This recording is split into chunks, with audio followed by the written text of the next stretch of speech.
दोस्तों आज की वीडियो में मैं जो आपसे डिस्कस करूंगा उसको बड़ा ध्यान से सुनने और समझने की बात है। टॉपिक वही रहेगा डायबिटीज़, लेकिन जो आज मैं आपसे बात करूंगा, क्या आपने उस टॉपिक के ऊपर, उस बात के ऊपर विचार किया है आज से पहले? ये आप ज़रूर सुनना, जिनको डायबिटीज़ है वो भी सुनना और जिनको नहीं है वो भी सुनना। दरअसल दोस्तों, हम डॉक्टर के पास जाते हैं और जैसे ही डॉक्टर हमारी शुगर डिटेक्ट करता है और ग्लूकोज बढ़ी हुई खून के अंदर आती है, तो फिर वो हमारी मेडिसिन शुरू कर देते हैं।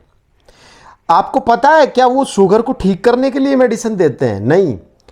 कभी भी कोई भी डॉक्टर, चाहे आप अपने आसपास के डॉक्टर के पास चले जाना, कोई भी डॉक्टर जो भी मेडिसिन देगा ना, वो सिर्फ शुगर को मैनेज करने के लिए, जो ग्लूकोज आपके खून में बढ़ी हुई है ना, उस ग्लूकोज को मैनेज कर लो आप, वो ग्लूकोज कम हो जाए, बस इसी की दवाई आपको देंगे। आपने कभी सोचा है कि वो उस शुगर को ख़त्म करने, उस शुगर नाम की जो डिजीज़ है उसको क्योर करने के लिए आपको कोई दवाई क्यों नहीं देते? हाँ, ये बात सत्य है कि ऐसी कोई दवाई मार्केट में अवेलेबल भी नहीं है कि वो दवाई आप लेने के बाद परमानेंट शुगर से आपको छुटकारा मिल जाए दवाई से। ऐसी कोई दवाई नहीं है। ये भी सत्य है कि शुगर जिसको हो गया है, अगर वो मेडिसिन लेता है तो उससे केवल मैनेज कर सकते हैं, बढ़े हुए शुगर को कम कर सकते हैं। शुगर कोई बीमारी नहीं है, ये मैं फिर बोल रहा हूँ आपको। ये एक सिस्टम है खाने का, जो पूरा एक चक्र जो चल रहा है। खून में ग्लूकोज जा रही है और उसको इंसुलिन नियंत्रित कर रहा है, सेल तक पहुंचा रहा है। ये जब सिस्टम बिगड़ जाता है तो खून के अंदर ग्लूकोज बढ़ जाती है और उस बढ़ी हुई ग्लूकोज को ही डायबिटीज़ बोलते हैं। भाई, ग्लूकोज तो ज़रूरी है ना, हमें चाहिए ना, ग्लूकोज के बगैर तो हम चलेंगे कैसे? जब खून के अंदर उस ग्लूकोज का जो मैनेजमेंट बिगड़ जाता है तो उसके कारण कुछ भी हो सकते हैं। इंसुलिन कम बनना, इंसुलिन बन रहा है लेकिन वो रेजिस्टेंस करने लग गया, ठीक है, या फिर आपको कोलेस्ट्रॉल बहुत ज़्यादा हो गया, आपका जो खून है वो बहुत गाढ़ा हो गया, इंसुलिन ठीक से चल नहीं पा रहा उसमें। बहुत से रीज़न हैं, लेकिन क्या आपने सोचा है डॉक्टर कभी आपको बैठाकर कभी आपसे डिस्कस करता है क्या कि आपकी शुगर बढ़ी हुई आ गई तो इसको ठीक करना, इसको क्योर करना बिना दवा से पॉसिबल है कि नहीं? इस टॉपिक पे कभी डॉक्टर बोलता है? कभी सोचा है आपने? डॉक्टर, भाई आप हॉस्पिटल जाते हैं, सबसे पहले डॉक्टर आपकी रैंडम शुगर जांच करेंगे। जिस दिन आप हॉस्पिटल गए मान लो, तो वो प्लान तो आपका था नहीं, किसी और बीमारी की वजह से आप हॉस्पिटल गए हैं, डॉक्टर ने रैंडम आपकी शुगर जांच कर ली, मान लो उसमें आपका ग्लूकोज बढ़ा हुआ आ गया, तो फिर डॉक्टर बोलेंगे कि खाली पेट की शुगर जांच करवाना कल, और खाना खाने के 2 घंटे बाद की जांच करवाना। तो फिर आप खाली पेट की जांच कराओगे, खाना खाने के 2 घंटे बाद की जांच कराओगे। उसके बाद ज़्यादा से ज़्यादा एक जांच डॉक्टर आपको और लिख के दे देगा, जिसको बोलते हैं HbA1c, जो कि 3 महीने का एक ऑन एन एवरेज शुगर आपको डिडक्ट करके वो रिपोर्ट बता देगी कि आपके 3 महीने में आपके खून के अंदर ग्लूकोज का लेवल क्या रहा है। उसमें भी मान लो आपका ग्लूकोज बढ़ा हुआ आ गया, तो फिर डॉक्टर और कोई टेस्ट की आपको सलाह नहीं देगा, सीधे आपको दवाइयाँ चिपका देगा। और वो दवाई क्या काम करती है दोस्तों? वो दवाई सिर्फ बढ़े हुए शुगर को मैनेज करने का काम करती है, यानी कि वो शुगर को क्योर नहीं करती। वो जिस कारण से शुगर बढ़ रहा है उस कारण को ठीक नहीं करती वो दवाइयां सिर्फ ग्लूकोज को मैनेज करती है। और मैनेज भी कैसे करती है? जाके आपकी पेनक्रियाज के ऊपर अत्याचार करती है। कुछ नहीं, दवाई जाएगी, वो पेनक्रियाज को जाके बोलेगी कि इंसुलिन बना। जैसे कोई टीचर किसी बच्चे के पास डंडा लेके खड़ा हो जाए और उसको बोले कि तू कुछ सुना, मुझे पहाड़े सुना, ये पाठ सुना, तो डंडे के डर की मारी वो बच्चा सुनाएगा, कुछ तो सुनाएगा, चाहिए उसे नहीं है। ऐसे ही अगर आपकी पेनक्रियाज कमज़ोर है लेकिन आपने मेडिसिन ले रखी है, वो एज ए टीचर उसके टाँट पे जाके खड़ी हो गई डंडा लेके कि इंसुलिन बना, तो उस पेनक्रियाज को इंसुलिन बनाना पड़ेगा। और जब इंसुलिन लिमिट से ज़्यादा बन के आपके खून में जाएगा तो वो उस शुगर को मैनेज कर देगा। कब तक मैनेज करेगा? कुछ समय तक। ये समय सालों में हो सकता है, 2 साल, 3 साल, 4 साल। उसके बाद वो बढ़ा हुआ शुगर उस दवा से मैनेज नहीं होगा, यानी कि जो दवा आप ले रहे हो उसकी डोज डॉक्टर को बढ़ानी पड़ेगी। ऐसे करके आप डोज पे डोज बढ़ाते रहेंगे, वो इंसुलिन को जाके पेनक्रियाज को जाके टॉर्चर करती रहेगी और पेनक्रियाज इंसुलिन बनाती रहेगी डर की मारी, और एक दिन वो बिल्कुल हताश होके घबरा के पेनक्रियाज डेड हो जाएगी, भाई अब मेरे बस की नहीं है, तू चाहे कितनी डंडा लेके मेरे ऊपर खड़ी हो। फिर डॉक्टर कहेगा कि अब दवाइयों से काम नहीं चल रहा, अब आपको इंजेक्शन लेना पड़ेगा। फिर बाहर से आपको इंसुलिन के इंजेक्शन लेने पड़ते हैं। तो इसमें क्या है, डॉक्टर ने सिर्फ शुगर मैनेज करने के लिए आपको दवाइयां दी थी कि बढ़ी हुई शुगर मैनेज हो जाए, लेकिन वो शुगर किस कारण से बढ़ी है ये कारण कोई डॉक्टर आपसे डिस्कस नहीं करता। कारण में कोई डॉक्टर नहीं जाता कि भाई उस कारण का निदान करो ताकि आपकी ग्लूकोज नॉर्मल ठीक हो जाए।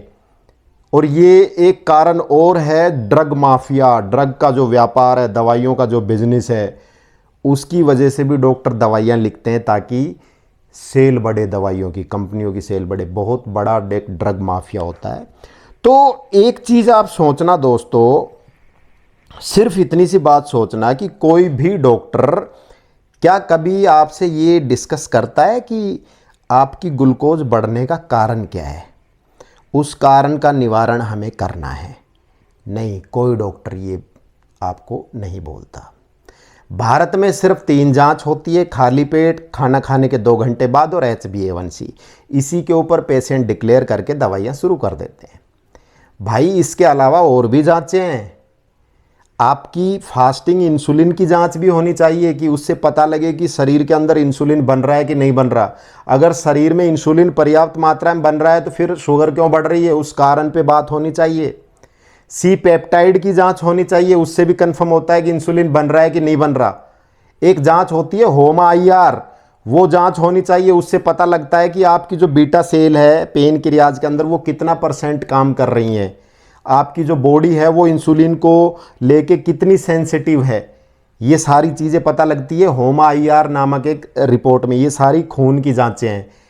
ये बाकी सारी रिपोर्टें कोई नहीं करवाता, सिर्फ सारे डॉक्टरों को लगा पड़ा है कि दवाइयाँ लिखनी है और इसके तो डायबिटीज़ हो गई, शुगर बढ़ गई, अब तो ये ज़िंदगी भर ऐसे ही रहेगा। नहीं दोस्तों, वक्त रहते अगर आप इंसुलिन रेजिस्टेंस को समझ गए और उसको ठीक कर लिया, बॉडी को इंसुलिन सेंसिटिव कर लिया, तो आप बिना दवाई भी ठीक हो सकते हैं। टाइप 2 डायबिटीज़ वाले रोगियों को मैं कह रहा हूँ, आप बिना दवा भी ठीक हो सकते हैं अगर इंसुलिन रेजिस्टेंस को आप समझ गए और उसको ठीक कर लिया। इंसुलिन रेजिस्टेंस को कोई दवाई ठीक नहीं करेगी। इंसुलिन रेजिस्टेंस केवल और केवल आपकी डाइट को ठीक करके, आपकी एक्सरसाइज को ठीक करके, पूरी भरपूर नींद लेके और स्ट्रेस फ्री होके, टेंशन फ्री होके जब आप रहोगे, तब जाके आपकी बॉडी इंसुलिन रेजिस्टेंस को ठीक करेगी।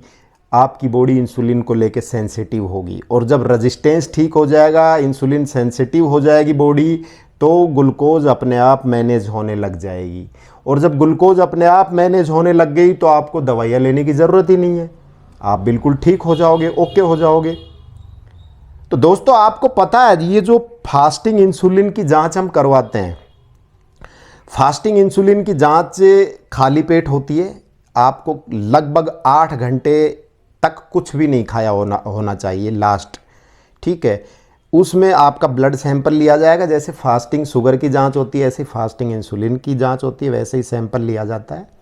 फास्टिंग शुगर की जांच आपकी हाथ से कर देते हैं, लेकिन वो ब्लड आपकी आर्टरी से लिया जाएगा, ठीक है, नर्व से लिया जाएगा।